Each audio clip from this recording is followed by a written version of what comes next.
नमस्कार साथियों, आप सभी का हार्दिक स्वागत है। आज की ये विस्तृत जानकारी उन सभी परिवारों के लिए अत्यंत महत्वपूर्ण है जिनके घर में वृद्धावस्था पेंशन, विधवा पेंशन, परित्यक्ता महिला पेंशन या दिव्यांग पेंशन का लाभ मिल रहा है या जिन्होंने इसके लिए आवेदन किया हुआ है। कई लोगों के मन में ये सवाल रहता है कि पेंशन क्यों रुक जाती है, बकाया क्यों चलती है, पैसा कब आता है, कौन पात्र है, कौन अपात्र हो जाता है, दस्तावेज कौन से जरूरी हैं और बंद पेंशन दोबारा कैसे शुरू करवाई जाए। आज हम इन सभी बातों को विस्तार से समझेंगे ताकि किसी भी जरूरतमंद को दिक्कत न हो। राजस्थान सरकार सामाजिक सुरक्षा के अंतर्गत उन लोगों को आर्थिक सहायता प्रदान करती है जो बुजुर्ग हैं, अकेली महिलाएं हैं, विधवा है, तलाकशुदा है, परित्यक्ता है या दिव्यांग है और जिनकी आय बहुत कम है। सरकार का उद्देश्य है कि ऐसे लोग सम्मान के साथ जीवन यापन कर सकें और उन्हें अपनी मूलभूत आवश्यकताओं के लिए किसी पर पूरी तरह निर्भर न रहना पड़े।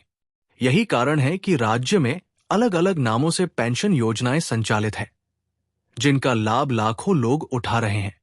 सबसे पहले बात करते हैं वृद्धजन सम्मान पेंशन योजना की। ये योजना उन बुजुर्ग व्यक्तियों के लिए है जिनकी आयु अधिक हो चुकी है और जिनके पास नियमित आय का कोई साधन नहीं है। महिलाओं के लिए आयु सीमा 55 वर्ष या उससे अधिक और पुरुषों के लिए 58 वर्ष या उससे अधिक निर्धारित है। परिवार की कुल वार्षिक आय 48,000 रुपए से कम होनी चाहिए। आवेदक राजस्थान का मूल निवासी होना चाहिए। यदि किसी बुजुर्ग के पास अच्छी आय का साधन है, जैसे बड़ी नौकरी, व्यापार या पेंशन की दूसरी बड़ी राशि, तो वो इस योजना के लिए पात्र नहीं माना जाता। अब एकल नारी सम्मान पेंशन योजना की बात करते हैं। ये योजना उन महिलाओं के लिए है जिनके पति का देहांत हो चुका है या जो तलाकशुदा है या जिन्हें पति ने छोड़ दिया है और वे अकेले जीवन यापन कर रही है।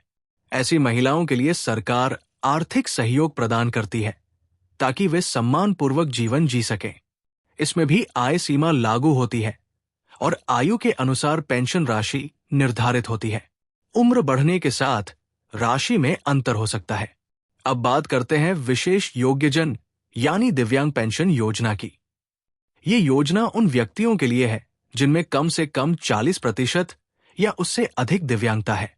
ये दिव्यांगता प्रमाण पत्र अधिकृत अस्पताल या चिकित्सा बोर्ड द्वारा जारी किया गया होना चाहिए। कई बार लोग पुराने प्रमाण पत्र के आधार पर लाभ ले रहे होते हैं, लेकिन यदि वो प्रमाण पत्र सही तरीके से दर्ज नहीं है या समय पर अद्यतन नहीं हुआ है, तो पेंशन रुक सकती है। इन सभी योजनाओं के लिए कुछ सामान्य दस्तावेज आवश्यक होते हैं। आधार card, Jan Aadhaar card, bank passbook, आय प्रमाण पत्र, मूल निवास प्रमाण पत्र और संबंधित श्रेणी का प्रमाण पत्र जैसे विधवा प्रमाण, तलाक प्रमाण या दिव्यांगता प्रमाण पत्र आवश्यक होता है। दस्तावेजों में नाम, जन्म तिथि और अन्य जानकारी सही होना बहुत जरूरी है। छोटी सी गलती भी भुगतान रुकने का कारण बन सकती है। अब समझते हैं कि पेंशन रुकने के मुख्य कारण क्या है। सबसे बड़ा कारण है जन आधार में आय की जानकारी अद्यतन न होना। सरकार समय समय पर जानकारी की जांच करती है। यदि आय की स्थिति स्पष्ट नहीं है या पुरानी है, तो भुगतान रोक दिया जाता है।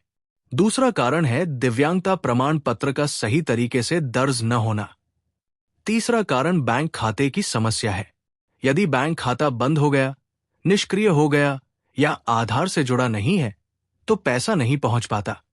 चौथा कारण दस्तावेजों में त्रुटि या सत्यापन में गड़बड़ी है। कुछ मामलों में गलत जानकारी देने पर भी पेंशन स्थायी रूप से बंद की जा सकती है। यदि आपकी पेंशन बंद हो गई है, तो घबराने की जरूरत नहीं है, बल्कि सही प्रक्रिया अपनानी चाहिए। सबसे पहले अपने जन आधार की जानकारी जांचें। यदि आय, परिवार के सदस्यों या अन्य विवरण में गलती है, तो उसे ठीक कराएं। यदि आप दिव्यांग हैं और प्रमाण पत्र पुराना है, तो नया प्रमाण पत्र बनवाएं। बैंक खाते की स्थिति भी जांचें कि वो चालू है या नहीं। इसके बाद संबंधित कार्यालय में जाकर सत्यापन करवाएं। कई मामलों में सुधार के बाद पेंशन फिर से शुरू हो जाती है और बकाया राशि भी मिल सकती है। अब बात करते हैं पेंशन आने के समय की। सामान्य रूप से हर महीने की 10 से 20 तारीख के बीच पेंशन जमा की जाती है। कभी कभी तकनीकी कारणों से देरी हो सकती है। कई बार 2 या 3 महीनों की राशि एक साथ भी जमा हो जाती है। इसलिए यदि किसी महीने पैसा नहीं आया तो तुरंत घबराने की बजाय पहले स्थिति जांचना जरूरी है। बहुत से लोग ये भी पूछते हैं कि पेंशन राशि आगे बढ़ेगी या नहीं। सरकार समय समय पर सामाजिक सुरक्षा योजनाओं की समीक्षा करती है और आवश्यकता होने पर राशि बढ़ाने का निर्णय ले सकती है। हालांकि ये निर्णय सरकारी स्तर पर होता है और इसकी आधिकारिक घोषणा के बाद ही निश्चित जानकारी मिलती है। पात्रता बनाए रखना भी उतना ही जरूरी है जितना आवेदन करना। यदि आय सीमा से अधिक आय हो जाती है या कोई बड़ा सरकारी लाभ मिलने लगता है तो जानकारी छिपाना गलत है। भविष्य में जांच के दौरान समस्या हो सकती है, इसलिए सही जानकारी देना हमेशा सुरक्षित रहता है। कई बार परिवार के सदस्य सोचते हैं कि बुजुर्ग या महिला को पेंशन मिल रही है तो सब ठीक है, लेकिन दस्तावेजों की समय समय पर जांच न करने से अचानक भुगतान रुक सकता है। इसलिए साल में कम से कम एक बार अपने दस्तावेजों और जन आधार की जानकारी की जांच कर लेना अच्छा होता है। दिव्यांग व्यक्तियों के मामले में विशेष सावधानी जरूरी है।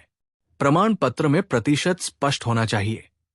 यदि जांच के दौरान प्रमाण पत्र अमान्य पाया गया तो लाभ रुक सकता है।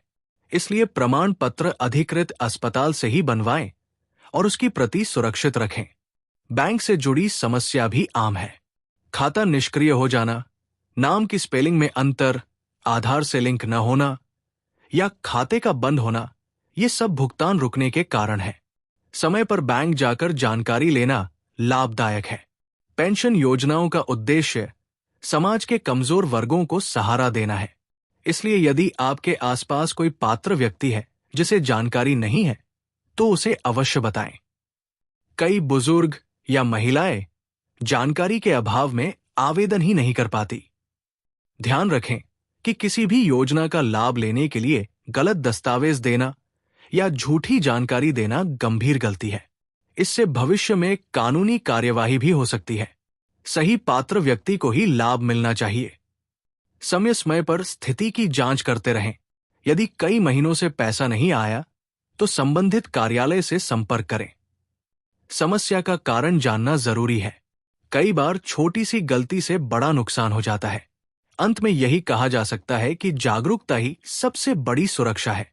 यदि आप सही जानकारी रखते हैं, दस्तावेज सही रखते हैं और समय पर अद्यतन करवाते हैं तो पेंशन नियमित मिलती रहेगी।